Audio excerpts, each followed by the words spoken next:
City India news Telugu.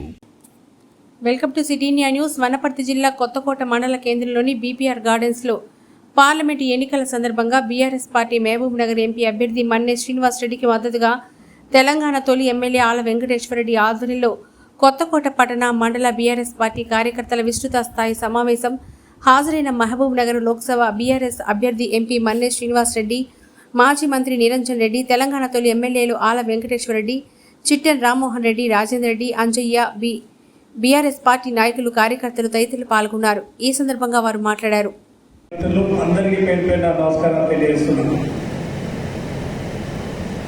నేను వచ్చినప్పుడు ఇట్లకెళ్ళి ఏం పేరు నీ పేరు ఫోటో తీసుకున్నాను. కొండన్న నేను ఇట్లా నడుచుకుంటూ వస్తున్నా, కొండన్న వచ్చి కలిసి ఏమంటాడంటే కసి మీద, సార్ మనం ఎట్లయినా గెలవాలి సార్, ఎట్లయినా గెలవాలి సార్, మనం మొన్న ఓడిపోయినాం సార్, ఎట్లయినా గెలవాలి సార్ అని 3 సార్లు అనుకుంటూ వచ్చింది ఎప్పటికీ. నేను అనేది కసి ఉండాలి మనకి. మొన్న జరిగిపోయింది, చిన్న చిన్న మిస్టేక్స్. నేను మాట్లాడేదంటే ముందు చాలా మంది మాట్లాడారు, ఇంతకుముందు అన్నయ్య కూడా మాట్లాడాడు. జరిగిపోయిన దాని నుంచి మనం గుణపాఠం నేర్చుకోవాలి. అంత బాగానే ఉంది, అంత బాగానే ఉంది అనుకొని మనం గ్రామాల్లో తిరిగేటప్పుడు 100,000 మంది ఉంటుంది. కొత్తకోటలో మీటింగ్ పెడితే అడిషన్ వస్తే ఒక 40,000 మంది వచ్చి, కేసీఆర్ గారి మీటింగ్ దేవరగల్లో పెడితే 70,000 మంది వచ్చి, ఉచితం కాదు 5 గంటల పాటు కేసీఆర్ గారు వెయిట్ చేసి హెలికాప్టర్ రిపేర్ అయితే మనం ఏమనుకుంటాం, 5 గంటల పాటు 60,000-70,000 మంది ఓపికతో కూర్చున్నారంటే ఎంత ప్రేమతో ఉన్నారు కదా అనుకున్నాం. ఇంకా తెలిసినాక కానీ మనం నిర్లిప్తంగా ఉన్నాం. 100 మంది ఉన్నా కూడా అవతల 10 మంది లేనివాడు కూడా ఇంటింటికి తిరిగిండు, కాలు మొక్కిండో ఏం మొక్కిండో కానీ మనం నిర్భయత కొట్టిండు. చిన్న పొరపాటుతోటి ఇలా 5 ఏళ్ళు సఫర్ అవుతున్నాం. దాంట్లో మీ తప్పు ఉండొచ్చు, మా తప్పు ఉండొచ్చు, ఏది ఉన్నా కూడా మనం సరిదిద్దుకోవాలి. ఎప్పుడైనా సరే గ్రామాల్లో అందరం కలిసి ఉండాలి. పార్టీ అంటేనే అందరిది. మండలంలో కూడా అంతే, అందరు ముఖ్యులు ఇలా పార్టీ ఉంటేనే. నేను 2 సార్లు ఎమ్మెల్యేగా గెలిచిన. మీ అందరి ఆశీర్వాదం, కేసీఆర్ గారి ఆశీర్వాదం, ప్రజల ఆశీర్వాదం. పార్టీ ఉంటేనే వేదిక మీద ఉన్న సర్పంచులు, ఎంపీటీసీలు, ఎంపీపీలు, జెడ్పీటీసీలు అయ్యారు. ఒకసారి పదవి వచ్చేసరికి మనం గ్రూపులు మెయింటైన్ చేసుకుంటూ పోయేసరికి నష్టం జరిగింది. అలా నష్టం ఎవరికి జరిగింది? నాయకులుగా వీళ్ళు వాళ్ళకు కాదు, నాయకులుగా మాకు కాదు. నష్టం ఎవరికి జరుగుతుంది? గ్రామాల్లో ఉండే కార్యకర్తలకి. వాళ్ళు ఈ 4 నెలలుగా ఎంత కష్టాలు పడుతున్నారో మనం కళ్ళారా చూస్తున్నాం. ఎన్ని కేసులు అయితేనే ఎంత ఇబ్బంది పడుతున్నారు. 10 ఏళ్లుగా ఎంత ప్రశాంతంగా ఉన్నాయి ఈ కాన్స్టిట్యున్సీలో. 4 నెలల్లోనే ఎంత మార్పు అంటే ఈ మార్పు కనిపిస్తా ఉంది. అందుకే ఇప్పుడు మనకు ఒక మంచి అవకాశం వచ్చింది. పోయిన దాన్ని మళ్ళీ ఏదైతే పోగొడుతున్నామో ఆన్నే దేవులాడుకోవాలన్నట్లు ఇవాళ ఎంపీ ఎలక్షన్లు వచ్చినాయి. మొన్న ఎమ్మెల్సీ ఎలక్షన్లు కూడా బ్రహ్మాండంగా మనం గెలవబోతున్నాం కాబట్టి కావాలని ఆ కౌంటింగ్ కూడా ఆపడం జరిగింది. ఎందుకంటే గెలుస్తున్నామనే మూమెంట్ వస్తే ఇంకా పార్టీ ఇంకా ముందలిపోతుందనే కోట్ల కేసేసేది ఆపేరు జూన్ 2 తారీఖు వరకు. అందుకే ఇవాళ ఎంపీ ఎలక్షన్లు మన్నే శ్రీనివాస్ రెడ్డి గారికి ఎంత ఇంపార్టెంటో మన అందరికీ, మీ అందరికీ కూడా చాలా ఇంపార్టెంట్. అది ఆయన ఒక్కది కాదు. అది ఇలా 7 నియోజకవర్గాల గెలుపది. ఆయన ఒక్కడు గెలిస్తే రేపు మీ స్థానిక సంస్థల ఎన్నికల్లో సర్పంచులు కానీ, ఎంపీటీసీలు కానీ, రేపు ఎంపీ ఎలక్షన్ లో మీ ఊర్లో మెజారిటీ వస్తే ఆటోమేటిక్ గా రేపు సర్పంచులు, ఎంపీటీసీలు మన పార్టీ వాళ్ళు గెలిచే అవకాశం ఉంటుంది. పోయినసారి స్థానిక సంస్థల ఎన్నికల్లో ఈ నియోజకవర్గంలో 100కు 100% మనం అన్ని పార్టీకి సంబంధించిన వాళ్ళు గెలిచినాం. ఈసారి కూడా అట్లా గెలవాలంటే జరిగిన తప్పులు మళ్ళా జరగకుండా కసి మీద ఎట్లా పనిచేయాలి, పార్టీ క్యాడర్ని ఎట్లా కాపాడుకోవాలి, రాదు అనుకున్న ఓటును కూడా ఎట్లా తెచ్చుకోవాలి, గదే మనం చేయాలి. పోయినసారి ఎలక్షన్లో ఎమ్మెల్యే ఎలక్షన్ ఏం చేసినాం? 10 ఏళ్ళు ఏ విధంగా డెవలప్ చేసినాం కాన్స్టిట్యున్సీని కానీ, జిల్లాని కానీ, అది చెప్పుకుంటూ తిరిగినాం. ఇప్పుడు పార్లమెంట్ ఎలక్షన్ లో అది చెప్తూనే మనం సింపుల్ గా కూడా ప్రచారం చేయొచ్చు. ఇలా కాంగ్రెస్ వాళ్ళు ఏం చేసారు? అన్ని అంతులేని హామీలు ఇచ్చారు. 6 గ్యారెంటీల పేరు మీద 6 గ్యారెంటీలు అన్నాడు. దాంట్లో 13 హామీలు ఉన్నాయి.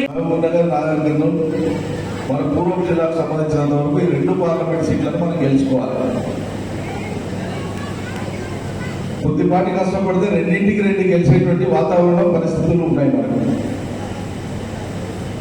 రైతుల కోసం మీరు స్వయంగా చూస్తున్నదే, నేను ఉపన్యాసాల్లో చెప్పాల్సిన అవసరం లేదు. రోజు మాట్లాడుతున్నటువంటి రైతులు వాళ్ళు పడేటువంటి అవస్థలు, ఎండిన పంటలతోన, ఇబ్బంది పడుతున్న కరెంటుతోన, మళ్ళీ కొనుగోలు దానికి వచ్చినాక ఆడ అవస్థ పడడం, వీటన్నిటిని చూసి కొంతమంది అయితే దుఃఖపడుతూ బాధపడుతూ, మన పార్టీ రైతులు, బీఆర్ఎస్ కార్యకర్తల నాయకులు కాదు. ఇగో మేము కాంగ్రెస్కు ఓటేసినాం, కాంగ్రెస్కు ఓటు వేయించినాం, మేము కాంగ్రెస్కు పనిచేసినాం, మాకు బుద్ధి వచ్చిందని చెప్పి వాళ్ళ చెప్పులు వాళ్ళు ఇప్పుకొని కొట్టుకుంటున్నారు. అది అలా రాష్ట్రంలో ఉండేటువంటి రైతుల స్థితి. దానికి అర్థపడతా ఉన్నాం. ఇంతకుముందు రాజధాని చెప్పినట్లు విషయాలను మనం ప్రజల దగ్గర పోయి ఏ అబద్ధాలను, ఏ అసత్యాలను, ఏ అలవిగానటువంటి హామీలను వాళ్ళు ఇచ్చినప్పుడు మీరు నమ్మినరో, వాళ్ళు ఇవి చెప్తేనే కదా మీరు ఓటేసిన మమ్మల్ని కాదని అవతలికి వేస్తే మరి వచ్చినాయా? మరి రానప్పుడు మళ్ళీ వాళ్ళనే ఎట్లా నమ్ముతారు? ఈ ప్రశ్న బలంగా చేయండి, చాలా ఇంటింట్లో వేయండి. తప్పకుండా కాంగ్రెస్ పార్టీలో ఉండేవాళ్ళు కూడా అది మేము పొరపాటు చేసినామని చెప్పి మనకి వేసే అవకాశం ఉంది. కాకపోతే మనం అలా తట్టాలి, ఇట్లా పోయి తట్టాలి. ఆ పని మనం గ్యారెంటీ చేయాలి. జనానికి చెప్పడానికి వందల అంశాలు ఇలా మనకు ఉన్నాయి. ప్రాంతంలో పర్టినెంట్ అంశం చెప్పాడు, చాలా ముఖ్యమైనది. మనం ఎన్నికలకు పోయినప్పుడు 4 నెలల కింద ఎన్ని పనులు చేసినా, ఒక ఊరికి 500 పెన్షన్లు ఇచ్చినా రానోళ్ళు 5 ఉంటే 5 వచ్చి గాయ చేసేది. ఇంట్లో శాంక్షన్ అయినా ఇవో వస్తూనే కడుతున్నామంటే దాని మీద రచ్చ చేసేది. రేషన్ కార్డులు పరిమితికి మించి ఇచ్చినా కూడా ఊళ్ళో 4-5 రాకపోతే దాని మీద జనం అడిగేది. అంటే ప్రశ్నలు అడగడం జనం యొక్క పరిస్థితి అట్లా ఉండేది. అంటే ఓ రకంగా మనల్ని ఆత్మరక్షణలో పెట్టినారు. ఇప్పుడు మనకు అది లేదు. మనం కొత్తగా ఇస్తామని చెప్తలేము. 10 ఏళ్ళు ఇచ్చినాము, ఏమేమి ఇచ్చినామో మీ అనుమానాలు ఉన్నాయి. కరెంట్ ఇచ్చిన మాట నిజమా కాదా?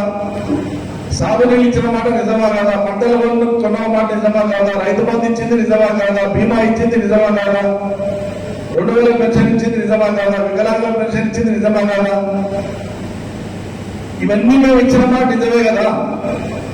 మరి వాళ్ళు ఇస్తానటువంటిది మొత్తానికి 100 రూపాయల అబద్ధమే అయితే నిజాన్ని వదిలేసి మన అబద్ధమే మీరు ఎట్లా 14 నుంచి మరి కేసీఆర్ గారు ఎన్నో పథకాలను సృష్టించి దేశంలో ఎక్కడ లేని పథకాలను సృష్టించి ఈ స్థాయికి తెచ్చి ఈరోజు ఈ 10 సంవత్సరాల్లో కూడా మనం ఏ విధంగా ఆర్థికంగా బలపడ్డామా లేదా అని ఒక్కసారి ఆత్మవిమర్శ చేసుకుంటాం. చిన్న పొరపాట్ల వల్ల ఇవాళ మామూలుగా కేసీఆర్ ఈరోజు ఆత్మ ఒక సంక్షోభంలోకి నెట్టి మనం ఈరోజు ఆయన చేసే అభివృద్ధి పథకాల వల్ల ఆర్థికంగా మనం అందరం బాగుపడి ఈరోజు ఇబ్బందుల పాలు చేస్తున్నామంటే మరి కాంగ్రెస్ చేసిన పథకాలకు మీరు ఆకర్షితులైనా లేదు. మనలో కూడా మనము చిన్న పొరపాట్ల వల్ల తప్పులు చేసుకున్నామా అని ఒకసారి ఆత్మవిమర్శ చేసిన దేశంలోనే ఏ రాష్ట్రంలో ఏ ముఖ్యమంత్రి గారు చేయని కార్యక్రమాలు చేసిందా లేదా ఒకసారి ఆలోచన చేసుకోండి. రైతు బంధు అనేది రాష్ట్రంలో దేశంలో ఏ రాష్ట్రంలో ఉన్నదా ఆలోచన చేసుకోండి. అదేవిధంగా ఆడపిల్ల కళ్యాణ లక్ష్మి అనే పథకం ఉన్నదా ఆలోచన చేసుకోండి.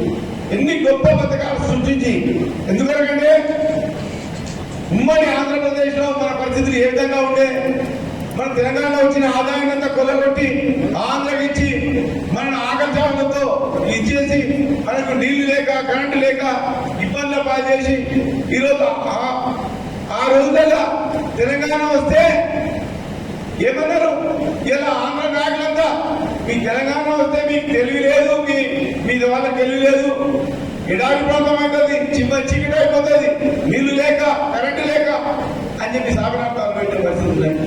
దాన్ని ఛాలెంజ్ తీసుకొని మన గౌరవనీయులు మాజీ ముఖ్యమంత్రి గారు కల్వకుంట్ల చంద్రశేఖరరావు గారు ఏ విధంగా చేసినది ఒక దశల వారీగా ఈరోజు మనం అభివృద్ధి చెందినమా చెందలేదా మనం పుణ్యమే చేసుకుని మాట్లాడుతున్నాం. దీన్ని ఈరోజు మరి ఏ విధంగా మనము ఈరోజు మరి మధ్యమర్శనమా నిద్రపోయినమా ఎవరికి ఓటేయాలి, ఏం చేసిన వాళ్ళకి ఓటేయాలి ఆలోచన చేసుకుంటాం. ఈరోజు ఈ చీకటి పథకాలకు ఎక్కడో ఈరోజు ఊసేది చెప్పింది కానీ ఏ ఒక్క పథకం అమ్మలేదు.